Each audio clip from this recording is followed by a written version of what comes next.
الاسباب يا دكتور سقوط الشعر؟ الحقيقه الشعر هو مشكله كبيره جدا ومن اكتر المشاكل شيوعا اللي احنا بنشوفها في العيادات، وخصوصا مع السيدات. اسباب تساقط الشعر كتير.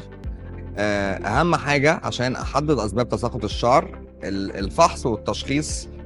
ده اهم خطوه في علاج الشعر. اسباب تساقط الشعر عده، منها طبعا اهم الاسباب والاكثر شيوعا الصلع الوراثي سواء في الرجال او السيدات.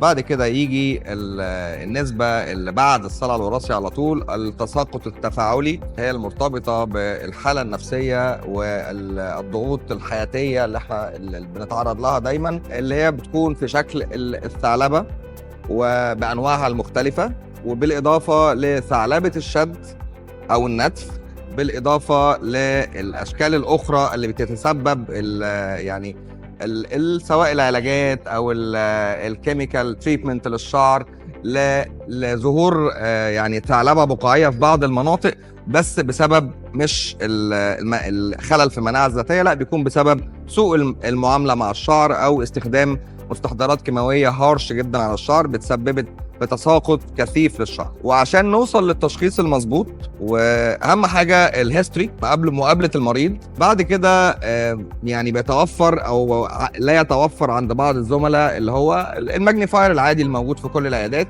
لو متاح نبقى عندنا الترايكوسكوب او منظار الشعر اللي بقدر اعمل بيه اناليسيز للشعر وعدد البصيلات وكل المشاكل اللي موجوده بتطلع في ريبورت.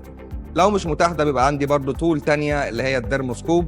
كل ده بيساعدني على التشخيص السليم، بالاضافه للروتين لاب انفستيجيشن. يعني ما ينفعش مريض شعر يجي لي كده ويشتكي من تساقط الشعر في ظل العادات السيئه سواء عادات في النوم او في التغذيه او في اي شيء، وامشي المريض على روتين للشعر لفتره طويله بدون ما اطلب منه لاب انفستيجيشن او تحاليل اقدر اوصل يعني اعرف بيها ايه طبيعه المريض ده.